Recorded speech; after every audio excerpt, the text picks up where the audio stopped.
Obec Lišov je malá dedinka rozprestierajúca sa na najjužnejších výbežkoch Štiavnických vrchov. Cez obec preteká Lišovský potok. V súčasnosti tu žije 251 obyvateľov.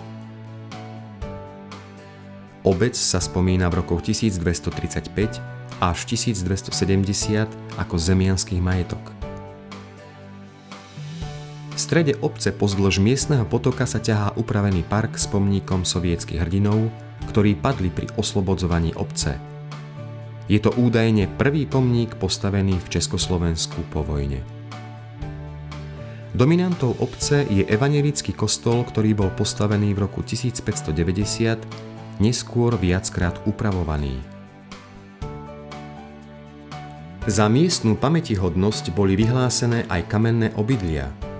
Do kameňa sú vytesané malé izbičky až veľké priestranné haly s viditeľnými stopami precíznej ručnej práce.